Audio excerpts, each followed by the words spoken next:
야고보서는 야고보 공동체의 야고보가 예수님을 따라다니며 예수님의 가족이죠.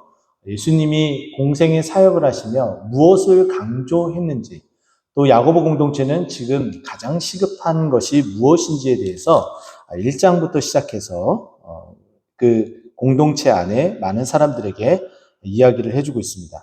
가장 중요한 것은 이들이 믿음을 가졌다면 그 믿음에 걸맞는 행위를, 그 행동을 함께 할 것에 대해서 이야기하는 것이 야고보서 말씀이다라고 볼 수가 있겠죠. 그래서 우리가 잘 알고 있는 것처럼 행함이 없는 믿음은 죽은 믿음이다라는 말이 야고보서에 있다는 거, 우리는 그것을 기억을 할 겁니다. 자, 그것처럼 오늘 본문 2장에서는 이 야고보 공동체가 가지고 있는, 그리고 그 밖에 다른 교회 공동체가 가지고 있는 이 한 가지 문제점을 가지고 야고보 사도는 자기 교회와 또 그 밖의 교회들에게 하나의 가장 중요한 숙제를 내주고 그 숙제를 풀 것에 대해서 말해주고 있습니다. 그것은 다른 어떤 것보다도 어떻게 사랑하며 어떻게 사람들을 대해야 하는지에 대해서 이야기를 하고 있죠. 그것에 대한 먼저 전제는 무엇이냐면은 2장 1절에 나와 있는 것처럼 그리스도에 대한 믿음을 너희가 가졌으니 라고 되어져 있어요. 세상 사람들에 대한 차별을 하고 또 사람들을 자기의 기준에 따라서 가름을 하여서 이 사람은 이렇게 저 사람은 저렇게 대하는 태도들이 달라지는 것은 그것에 대해서 그렇게 뭐라 하진 않습니다. 하지만은 최소한 그리스도인이라면은, 그리고 그 믿음을 가진 자라면 그리하지 말아야 될 것에 대해서 이야기하고 싶은 거예요. 왜 그러냐면 하나님께서 우리를 차별하지 않으셨기 때문이에요. 하나님의 사랑은 차별하지 않으셔서 우리를, 그리고 나를 구원하셨다는 거죠. 하나님께서 기준을 딱 두시고서 차별하셔서 사랑하시고 그 기준에 부합한 자들은 그 사랑으로 구원을 하시고 부합하지 않는 자들은 하나님께서 그 사랑으로 구원하지 않았다라고 치면 그 기준을 여러 모양으로 우리가 볼 수가 있겠죠. 그렇다면 우리는 그 기준에 들어가는 자가 될까요? 아니면 들어가지 못하는 자가 될까요? 아마도 들어가지 못할 자가 될 가능성이 매우 높습니다. 하나님은 공의의 하나님이시고 정의의 하나님이시기 때문에 율법에 대한 기준만 강하게 하더라도 우리는 율법의 613가지의 그 계명을 하나도 지킬 능력이 없어요. 우리가 그 하나도 지킬 능력이 없다는 것은 613가지 중에 하나만 범하더라도 모든 율법을 범하는 것과 마찬가지이기 때문에 우리는 그 율법 앞에서 의롭다 하심을 받을 사람이 한 사람도 없다는 거죠. 그렇게 된다면 결국은 우리는 그리스도 안에서 구원받을 자격을 가지고 있는 사람이 단 한 사람도 없다는 거예요. 하나님은 그런 기준으로 우리를 대하지 않으셨습니다. 그러면 하나님은 어떠한 기준으로 우리를 대하셨느냐? 기준이 없습니다. 무조건이에요. 무조건 우리를 사랑하셨죠. 그것은 자기 자신을 희생을 통해서 구원하신 하나님의 사랑입니다. 반드시 살리겠다라는 하나님의 사랑이며 의지인 거죠. 우리가 뉴스를 통해서 매우 아픈 소식을 듣게 되었습니다. 텍사스주에 살고 있는 한인들이 교회에 나가서 쇼핑 센터에 가게 되었죠. 아마도 이전에 구매하였던 그 물건을 교환하러 간 듯합니다.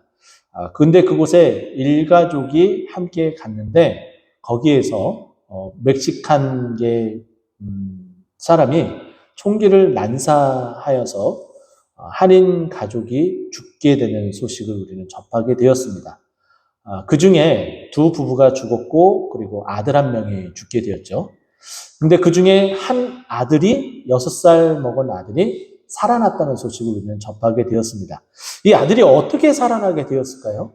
우리가 잘 알고 있는 것처럼 뉴스를 접했던 것처럼 이 엄마가 총기가 난사되는 그 소리를 듣고서 본능적으로 몸을 틀어서 그 두 아들을 몸으로 꼭 끌어안은 거예요.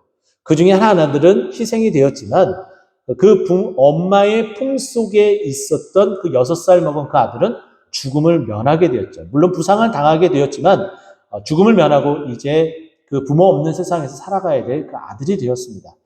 참으로 안타까운 소식이죠. 자, 그런데 제가 이 말씀을 드리는 그 이유는 무엇이냐면은 하나님은 자기를 그렇게 희생해서라도 우리를 그렇게 살리고자 하는 하나님의 애틋한 사랑이 거기에 다 녹아져 있는 거예요. 근데 하나님께서 우리를 그렇게 사랑하신 그 사랑을 우리가 믿는다는 거예요. 그게 전제 조건이라는 거죠. 우리에게 아무런 조건도 달지 않았었던 그 사랑, 그 구원을 우리가 믿게 되었는데, 그렇다면 우리는 그 믿음을 가지고 어떻게 살아가야 되느냐, 이것을 우리에게 문제를 던져주면서 숙제를 내주고 있죠. 자, 그런데 무슨 이야기를 합니까? 너희가 그 믿음을 가졌는데 사람을 차별하여 대하지 말라라고 이야기를 해요. 이 말인 즉슨 지금 현재 야고보와 함께 있는 그 공동체에 가장 골치 아픈 골칫거리 중에 하나가 무엇이었냐면 사람을 차별하는 일이었다는 거예요. 자, 그런데 이 차별이라는 이 단어를 오늘 본문 속에서 보게 되면은 한글 성경에서는 총 3번 언급돼서 나옵니다. 1절에 나오고요. 그리고 4절에 언급이 되고 9절에 또한 언급이 됩니다. 자, 그런데 이 단어가 다 다른데 그 원형을 찾아보면은 1절과 9절은 같은 어근에서 찾아올 수 있는 단어예요. 자, 그 단어는 어떤 단어냐? 이 단어가 또 다른 곳에서 어떻게 쓰여지느냐? 우리가 좀 살펴볼 수가 있는데, 로마서 2장 11절에 보게 되면은 이는 하나님께서 외모로 사람을 취하지 아니하심이라라고 말씀하셨어요. 또 연이어서 에베소서 6장 9절의 말씀을 보더라도 사람을 외모로 취하는 일이 없다라고 이야기를 합니다. 자, 그리고 골로새서 3장 25절에도 주는 사람을 외모로 취하심이라는 표현이 나와요. 여기에 외모로 사람을 취하다라는 이 뜻이 이 1절에 나오는 차별이라는 거예요. 그러니까 지금 여기에 나타난 너희가 믿음을 가졌는데 너희들이 사람을 바라보면서 그 시각적인 각인되는 어떤 그런 모습을 통해서 이 사람은 그럴 것이다, 이 사람은 저럴 것이다 라고 판단을 한다는 거예요. 그게 여기에 나오게 되는 차별이라는 의미예요. 이 말은 즉슨 저 사람은 가진 것이 없기 때문에 패스, 저 사람은 나이가 많기 때문에 패스, 뭐 이런 식으로 그 사람의 딱 외모를 보고서 모든 것들을 결정하는 것, 그것을 바로 사람을 외모로 취한다라고 이야기를 하죠. 하나님께서 하나님 나라는 정말 멋진 나라라고 우리가 그렇게 많이 듣잖아요. 그죠? 정말 각종 보석이 있고 천국 하면은 가고 싶고, 우리가 전도지, 글 없는 그림책을 보더라도 천국을 나타내는 색깔은 어떤 색깔이에요? 황금 색깔이에요. 누구나 다 갖고 싶다는 거죠. 그런데 우리의 사람들을 보게 되면은 첫인상에 조금은 가까이 하기 힘든 사람들도 있습니다. 근데 그건 부정할 수 없어요. 자, 그런데 그러다 보면은 우리는 사람을 대할 때 그 사람의 그 마음속의 진실함을 발견하지 못하고 사람을 그렇게 외모로만 판단해버리는 일들이 있어요. 그건 세상 사람들이 하는 것이고, 우리 교회, 기독교 안에서는 그리해서는 안 된다라고 말하고 싶은 거예요. 만약에 하나님께서 우리에게 외모를 기준으로 해서 천국을 드리고 또 드리지 않고 하는 그 기준을 세우신다면 저는 탈락입니다. 어떻게 여러분 자신 있습니까? 자신 있으세요? 우리 모두 탈락. 뭐 그렇게 되지 않을까요? 근데 우리는 탈락할 수가 없어요. 하나님은 그렇게 하지 않으셨기 때문이에요. 우리를 그렇게 외모로 취하지 않으셨기 때문이에요. 우리를 외모로 취하지 않으시고 우리를 어떻게? 하나님의 형상으로 우리의 중심을 보시면서 우리가 죄인 되었을 때도, 우리가 원수 되었을 때도 우리를 사랑해서 우리를 품으시고 우리를 안으셨다는 거예요. 이것이 하나님의 놀라운 사랑이라는 거죠. 근데 우리가 그 사랑을 믿는데 우리가 어찌하여 사람을 외모로 취하느냐? 그리해서는 안 된다. 그런 차별을 해서는 안 된다라고 말하고 싶은 것이 지금 야고보의 말이에요. 근데 이 야고보의 그 말을 이 마지막 9절에 보면은 너희가 사람을 외모로 그렇게 취하게 되면 이것은 죄 짓는 것이니 율법이 너희를 범법자로 정죄하느니라. 결국은 이 외모로 취하는 것이 얼마나 큰 하나님 앞에 득죄하는 일인지에 대해서 지금 강하게 이야기를 하는 거예요. 그래서 그렇게 해서는 안 되고 이 교회 안에서는 그와 같은 풍습, 그와 같은 어떠한 그들이 가지고 있는 만연되어진 어떤 습관들을 이제 완전히 내어쫓고 제거했으면 좋겠다라고 말하고 싶은 거죠. 자, 그러면서 구체적으로 이 사람을 외모로 취하는 것이 어떤 것인지 지금 이 야고보 사도가 있는 이 교회에 어떻게 그와 같은 일들이 자행되어졌는지 2절부터 이렇게 소개를 합니다. 자, 2절. 만일 너희 회당에 금가락지를 끼고 아름다운 옷을 입은 사람이 들어오고 또 남루한 옷을 입은 가난한 사람이 들어올 때에 라는 표현이 나와요. 자, 여러분 교회에 우리 교회에 부자가 있습니까? 부자라고 하면은 어느 정도여야 될까요? 자산이 최소한 30억 이상이요? 그 정도 계십니까? 1억에만, 그 정도는 있어요. 뭐 이렇게 말할 수 있어요? 참 쉽지 않은 문제예요. 뭐 서울 안에서도 부유한 동네가 있고 그렇지 않은 뭐 동네가 있죠. 그래서 뭐 귀족 교회라는 뭐 표현도 나오기도 합니다. 어느 교회에서는 성도수들이 참 많은데 부자들이 많이 있다 해서 뭐 귀족 교회다 뭐 그런 말들도 나오기도 합니다.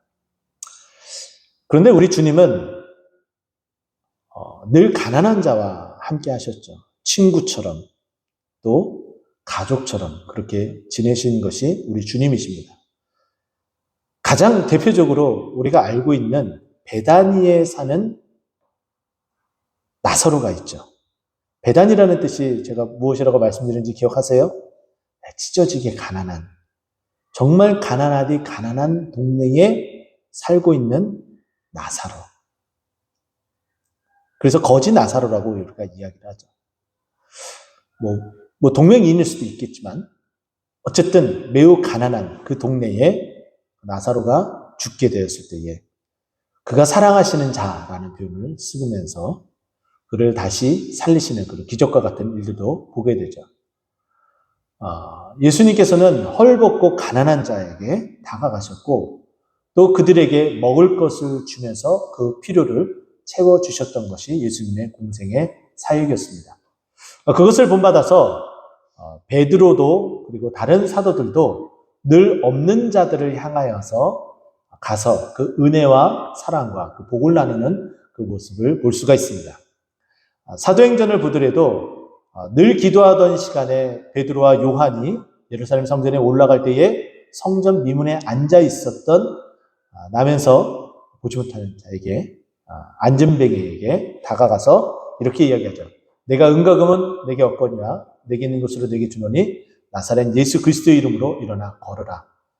그들에게 준 것은 그들이 필요한 물질 어떤 그것을 준 것이 아니라 정말 진정한 필요한 하나님의 그 사랑, 기적, 그 은혜를 베풀었다라고 볼 수가 있습니다. 성경에 나오는 여러 교회들 가운데에 특별한 한 교회가 있어요. 우리가 요한계시록 말씀을 우리가 함께 봤죠.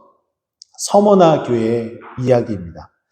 서머나 교회의 이야기를 보게 되면 정말 깜짝 놀랄 정도입니다. 지금의 서머나는 지금의 어느 터키의 어느 도시냐? 이즈미르라는 곳입니다. 이즈미르. 터키로 성지순례 가실 일이 있으면은 이 이즈미르라는 곳에 방문하게 되는 일들이 있게 되죠. 자, 근데 한 가지 감사할 일은 뭐냐면은 우리가 많은 물질은 아니지만 그래도 섬기고 기도하는 터키 선교사님 계시죠? 이바란 김보배 우리 선교사님 계시잖아요. 근데 그 선교사님 그 가정이 있는 곳이 이즈미르예요. 서머나 교회.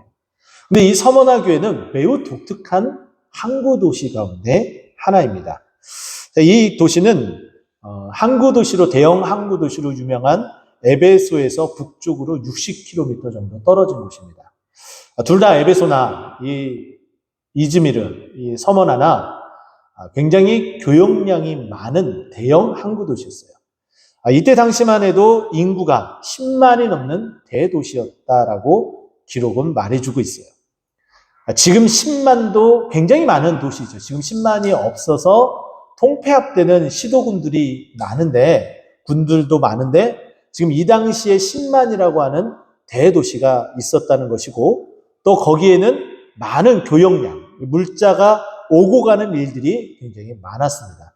자, 그러다 보니 이 서머나 교회는 정말 이 서머나 지역은 매우 부유했다라고 기록이 되어져요. 굉장히 부자들도 많았겠죠. 교육을 통해서 그 이익을 얻게 되니까 많은 사람들이 그 부유함을 낳게 되었죠.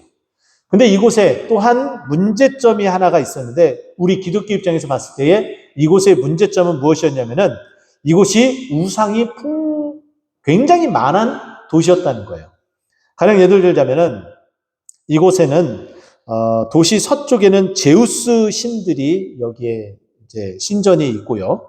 또 뿐만 아니라 수호 여신이라고 따로 키벨레라는 그 여인의 그 신전도 존재하는 곳이 바로 이 서머나 지역이었습니다.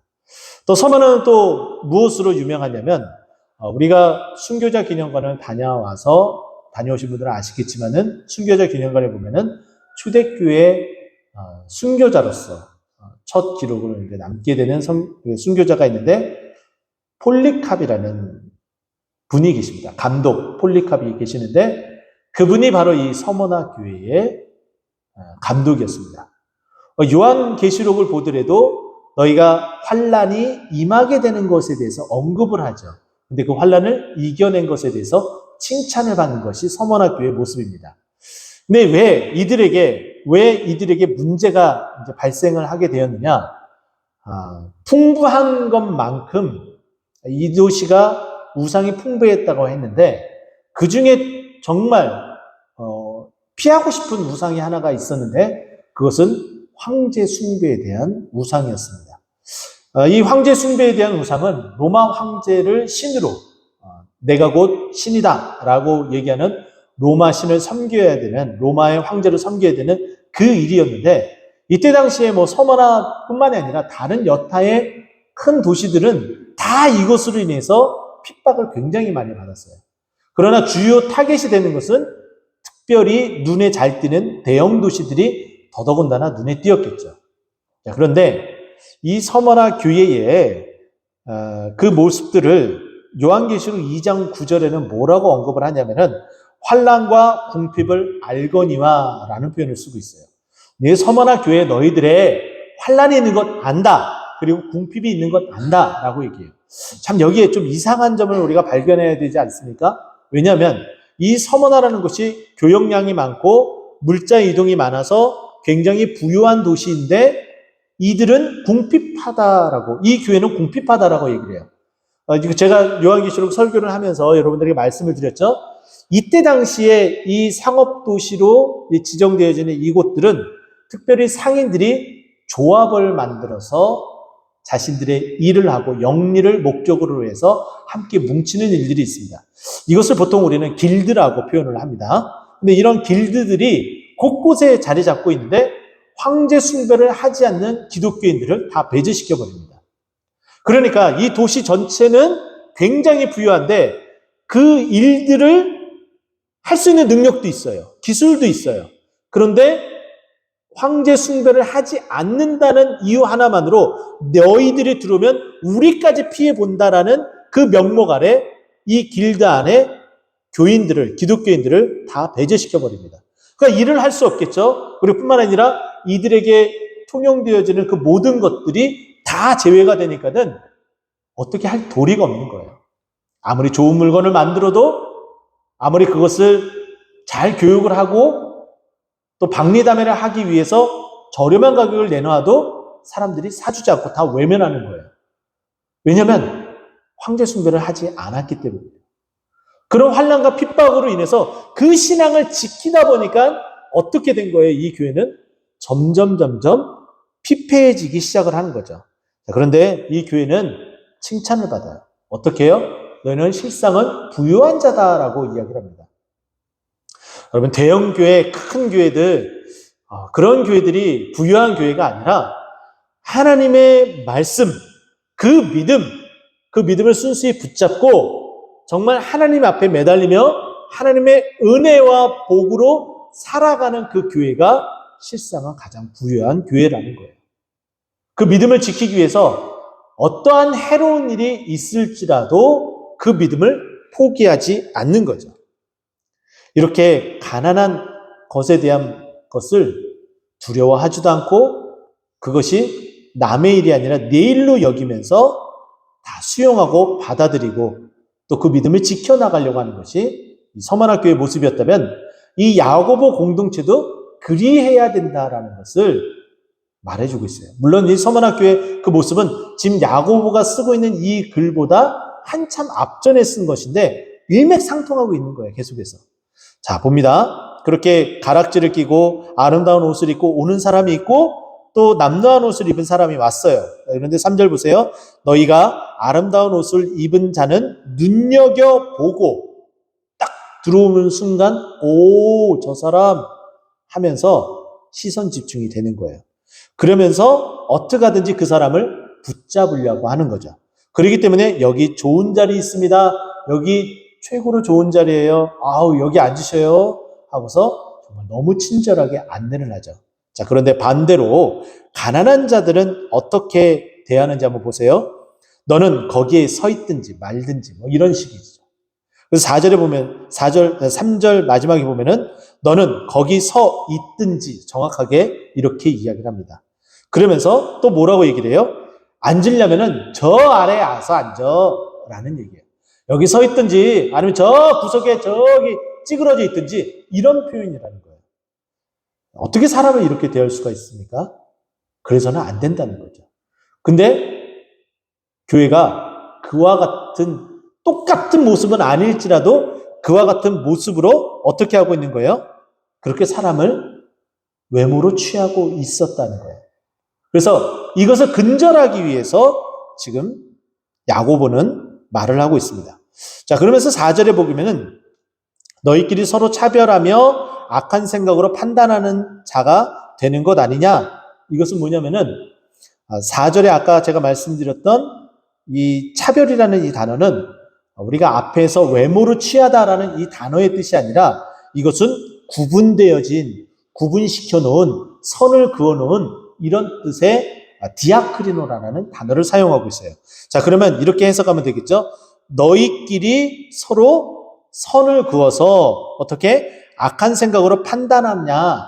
너희가 이미 이 사람은 이럴 것이다. 저 사람은 저럴 것이다. 저 사람은 아름다운 옷을 입었기 때문에 저 사람은 우리 교회에 오면은 굉장히 유용하고 저 사람은 가난하기 때문에 우리 교회만 아무런 도움이 안 되고 오히려 우리의 재정이 나가게 될 뿐이다. 이렇게 판단을 쓰면서 밀어내고 배척하고 누구는 받아들이려고 한다는 거예요. 이래서는 안 된다라고 이야기를 하는 거죠. 자, 그러면서 5절에 보면은 왜 그래서는 안 되는지에 대해서 우리가 1절에 너희가 믿음을 가졌기 때문에 그 믿음은 어떤 믿음이라고 그랬어요? 우리를 차별하지 않는 믿음이라고 그랬죠? 그죠? 우리를 사랑하시는 그 사랑에 대한 믿음이라고 그랬죠? 근데 그것을 다시 한번 이야기를 해요. 5절 굉장히 중요하죠. 1절에 그리스도에 대한 믿음, 이것이 5절에 있는 그 내용하고 같이 연결되어집니다. 내 사랑하는 형제들아 들을지어다 하나님이 세상에서 가난한 자를 택하사. 하나님이 주권적으로 택하셨다는 거예요. 우리의 재산의 유무 필요 없어요. 우리의 외모, 잘생기고 못생기고 뚱뚱하고 날씬하고 그것이 절대적으로 선택하는 데 기준이 되지 않는다는 거예요. 그냥 무조건적 선택이에요. 칼빈의 5대 교리에도 나타나는 것처럼 하나님은 우리를 선택하는데 아무런 조건 없이 우리를 그저 선택하신 거예요. 왜요? 사랑하시기 때문에. 그 사랑으로 우리를 선택하셨다는 거예요.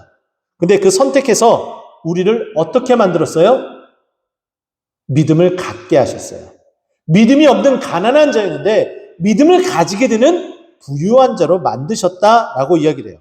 그러면서 또 5절입니다. 자기를 사랑하는 자들에게 약속하신 나라를 상속으로 받게 하지 아니하셨느냐. 자, 하나님께서 택하신 자들이 이제 해야 될 것은 그 믿음 가운데 살아가는 것이 1절이었다면은 5절에서는 하나님이 택하신 자들이 이제 어떻게 살아가야 되느냐? 그 택하신 그 분을 어떻게 하면서 살아가야 되는 거예요? 사랑하면서 살아가는 거예요. 하나님을 사랑하면서.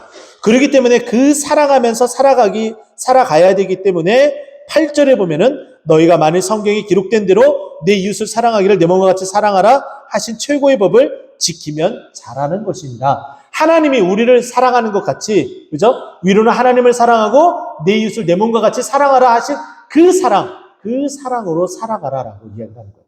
그 사랑으로 하나님을 사랑하고 이웃을 사랑하게 되면 어떻게 하나님께서 우리에게 더 큰 은혜를 주신다는 거예요?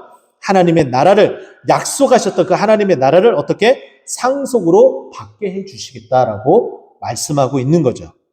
하나님은 우리를 택하셔서 결국은 우리를 어떻게 하세요? 하나님의 나라를 유업으로 받게 하시는 것이 우리를 선택하신 이유예요. 아무런 조건 없이. 천국 티켓을 돈으로 파는 것이 아니라는 거죠. 그것을 우리를 조건 없이 택하셔서 우리가 주님을 사랑합니다라고 고백하며 살아갈 때에 그 나라를 유업으로 주신 그 하나님이시라는 거죠. 자, 그런데 이렇게 하나님이 우리를 사랑하시고 이렇게 행하셨는데 우리가 그 사랑에 반대로 사람을 외모로 취하게 되면 그 외모로 취한 너희가 보기 좋았던 그 부한자들이 너희들을 어떻게 하는지 내가 이야기해 줄게 라고 야고보가 이야기를 하는 거예요. 그게 6절이죠. 너희는 도리어 가난한 자를 업신 여겼도다. 이것은 그냥 일단락시키고 맙니다. 그리고 나서 부자는 너희를 억압하며 법정으로 끌고 가지 않느냐. 이 말은 뭐냐면 부자는 끊임없이 더 가지려고 합니다. 그럼 부자가 얼마나 욕심이 많은지 아시죠? 최근에 모 연예인이 주식 투자 작전 세력 때문에 굉장히 대한민국이 좀 떠들썩합니다. 근데 그 투자자들의 면면들을 보면은 의사들이 굉장히 많이 있어요. 모든 의사가 다 그런 건 아니에요. 그런데 자신들이 가지고 있는 모든 재산을 다 통틀어서 더 많은 이익을 얻고자 그렇게 행하는 모습을 보면은 우리 일반 그런 것에 대해서 그렇게 크게 신경을 쓰지 않는 우리들, 또 그렇게 가지고 있지 않는 우리들은 죄송합니다. 이런 표현을 써서 토악질이 납니다. 정말 역겹죠. 소스라칠 만큼. 그들이 100억을 가졌어요. 근데 그 100억을 투자해서 1000억을 만들려고 하는 거예요. 그게 부자의 일면, 어떤 한 단면을 보는 거예요. 어떤 부자는 나눠주는데 힘쓰는 자들도 있어요. 근데 그러한 모습과는 전혀 반대의 모습이라는 거죠. 제가 말씀드리는 것은 바로 이 부분이에요. 이 부자가 너희를 억압하며 법정으로 끌고 가는 것은 그들은 부자로서 자신의 그 재산을 지키고 또 자신의 그 재산을 더 불리기 위해서 조금이라도 손해를 보지 않기 위해서 우리를 어떻게 내모는 거예요? 법정으로 보는 거예요. 억압하는 거예요. 고리대를 받는 거죠. 이게 흔하디 흔한 이들의 모습이었어요. 근데 성경은 우리에게 뭐라고 얘기해요? 너희가 꼬어주되 고리대를 받지 말라고 이야기를 하죠. 전혀 다른 길로 이들은 가고 있다는 거죠. 그러면서 7절 보세요. 이 부자들이 어떻게 하는지 그들은 너희에게 대하여 일컬은 바 그 아름다운 이름을 비방하지 아니하느냐. 이 교회에 마치 이 이후에 나타나는 그 일들을 예견하듯이 그대로 이야기를 하는 거예요. 서만화 교회가 그렇게 힘들었었던 것이 야고보 시대는 없었을까요? 동일했어요. 로마 황제의 그 숭배에 대한 것도 있었고요. 그 믿음을 지켜나가는 것에 인해서 핍박을 받고 그리고 모든 이익에서 배제되는 것은 거의 흡사한 모습이에요. 그런데 여기 보면은 이 부자들이 거기에 왔다가 어슬렁어슬렁 거리면서 더 이상 이득될 거 없으니까 이들을 핍박하고 억압하고 고리를 취하고 또 심지어는 어떻게 했다는 거예요? 그 이름을 믿는. 그 예수 이름 믿어봤자 뭐 떡이 나오니 밥이 나오니 쌀이 나오니 돈이 나오니 이러면서 비아냥거렸다라는 거죠. 이런 비아냥 속에서도 이 믿음을 놓지 않는 것. 이 시대에는 정말 쉽지 않은 일이었습니다. 지금 우리는 그렇게 할 수 있다라고 말할 수 있지 모르겠지만은 이때 당시는 정말 쉽지 않았던 거예요. 자, 그런데 그러한 중에서도 너희들은 어떻게 해야 되느냐? 그들에 대해서 이 말은 결국은 이거예요. 그 부한자들이 그렇게 행했다라고 치면은 그들을 똑같이 배격해라. 이것도 또한 어떠한 차별, 외모로 사람을 취하는 것이죠. 부자가 우리에게 그렇게 했기 때문에 부자가 오면 우리에게 이렇게 해하게 되기 때문에 우리는 부자를 그렇게 배척을 해야 된다. 이것도 또한 외모로 사람을 취하는 것과 동일한 행동이에요. 그것이 아니라는 거죠. 기독교인은 가난한 자의 그 필요를 채워주고 또 감싸 안고 하는 것처럼 부자에게도 필요한 부분이 있다면 그들에게 다가가서 대화 상대를 해주고 그 필요를 채워주고 기도해주고 질병 낫기를 위해서 기도해주는 그런 모습들이 있어야 된다라는 거예요. 그게 부하던 부하지 않던 동일하게 대하여야 된다는 것이 하나님의 말씀입니다. 그래서 하나님의 모든 사랑은 차별이 없다라는 것이 증명되어지는 것이고 또 이 교회는 어느 누구도 턱이 없다는 것을 실질적으로 증명해야 된다라고 말하고 있는 거예요. 그것이 결국은 이 교회가 하나님 앞에 죄를 짓지 않는 일이고 우리가 또한 죄를 짓지 않는 일이다라고 말씀하는 거죠. 그러면 우리 교회는 어떻게 해야 될까요? 이제 답은 나왔죠? 우리 또한 마찬가지입니다. 우리 교회에 어느 누가 오든지 간에 우리는 둘 팔 벌려서 한 영혼이 온 천하보다 귀하다라는 그 말씀을 기억을 하고 정말 귀하디 귀한 그 귀한 생명을 믿음으로 감사함으로 또 받고 또 섬김으로 주님의 나라를 이 땅 가운데 또 실현하는 놀라운 은혜의 그런 교회가 되기를 간절히 축원드립니다. 기도하겠습니다.